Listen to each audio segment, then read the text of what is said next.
नमस्कार, मैं GRS news के लिए गिरीश चकरवार।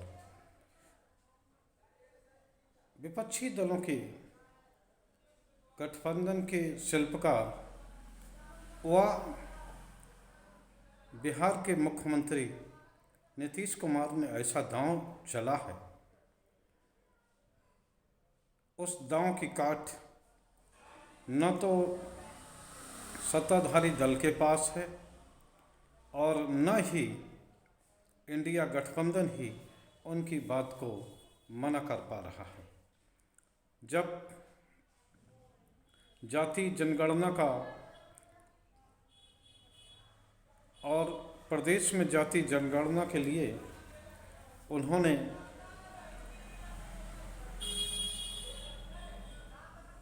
जाति जनगणना के लिए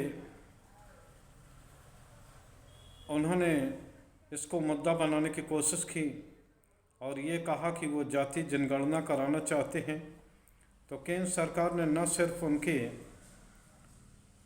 जाति जनगणना का विरोध किया बल्कि इस मामले को कोर्ट तक खींच ले गए। माननीय उच्चतम न्यायालय ने जब इस पर रोक लगाने से इनकार किया तो मजबूरन केंद्र सरकार को चुप रहना पड़ा। 2 अक्टूबर को जब नीतीश कुमार ने जाति जनगणना के आंकड़े सार्वजनिक किए, जिसमें पिछड़े वर्ग, अति पिछड़े वर्ग और SC ST सामान्य वर्ग सभी लोगों के जब आंकड़े आए, तब भी केंद्र सरकार और उनके सहयोगियों ने इस आंकड़ों का मजाक बनाया और ये कहा कि ये आंकड़े जानबूझकर गलत ढंग से प्रस्तुत किए जा रहे हैं, जबकि इतनी इनकी संख्या नहीं। खासकर उन्होंने लालू प्रसाद यादव पर आरोप लगाया कि उनके दबाव में यादवों और मुसलमानों की संख्या ज़्यादा बताई गई है। लेकिन जैसे ही उन्होंने, हालांकि केंद्र ने भले ही इसकी खिलाफत की हो, लेकिन इंडिया गठबंधन ने इस बात को, जाति जनगणना को मुद्दा बनाया और उसे इस स्तर पर ले आए कि वो चुनावी मुद्दे में शीर्ष पर पहुंच गया। मंगलवार को यानी कि कल जब विधानसभा के सत्र में नीतीश कुमार ने इन जाति जनगणना की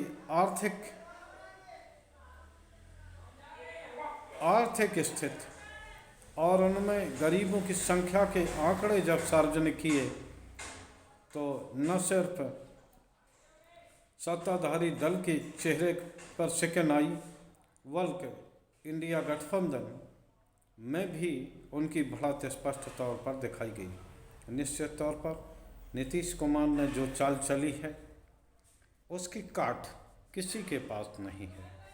उन्होंने ये भी जताने का प्रयास किया, जिस प्रकार लोग कहते थे कि सबसे ज़्यादा पिछड़ों की मलाई यादवों ने काटी है, लेकिन जब उसके आंकड़े सार्वजनिक किए गए कि सरकारी नौकरियों में यादवों की संख्या कितनी है और अभी भी करीब 32% लोग पिछड़े वर्ग के गरीबी की श्रेणी में हैं, अति पिछड़ों की 33% लोग गरीबों के श्रेणी हैं, और जिन्हें सबसे ज़्यादा सवर्णों को मजबूत माना जाता था, वो उनके भी करीब 25% लोग गरीबी रेखा से नीचे जीवन यापन कर रहे हैं। तो इन आंकड़ों को सार्वजनिक करने के बाद और अति गरीब लोगों को 2 लाख रुपया व्यवसाय के लिए दिए जाने की योजना नीतीश कुमार ने रख के निश्चित तौर पर प्रधानमंत्री के उस गरीब कार्ड को भी छोटा करने का प्रयास किया है, जिसके लिए प्रधानमंत्री बार बार कहते हैं कि गरीब ही एक जात होती है और कोई जात नहीं होती है। निश्चित तौर पर गरीब की कोई जात नहीं होती। खुद में एक गरीब एक ऐसा वर्ग है जिसकी मत को तो हर कोई लेना चाहता है, लेकिन उसके साथ खड़ा होना कोई नहीं चाहता। सभी लोग ये दिखाते हैं, राजनीतिक दल भी ये दिखाते हैं कि वो गरीबों के साथ है। एक कांग्रेस का भी उदाहरण हम लोग दे सकते हैं। लगातार वो जब से सत्ता में आई है गरीबी हटाओ का नारा सन 71 में लगाया गया था। आज तक गरीबों की संख्या बनी हुई है। अब तो खैर गरीब कितने हैं इस बात की जानकारी इसलिए नहीं हो पा रही है कि देश के 81 करोड़ 35 लाख लोगों को अभी भी निःशुल्क खाद्यान्न दिया जा रहा है। तो हमें ये सोचने की ज़रूरत है, जिससे बड़ा दम भरा जाता है कि हम तीसरी विश्व की सबसे बड़ी आर्थिक व्यवस्था हो जाएंगे।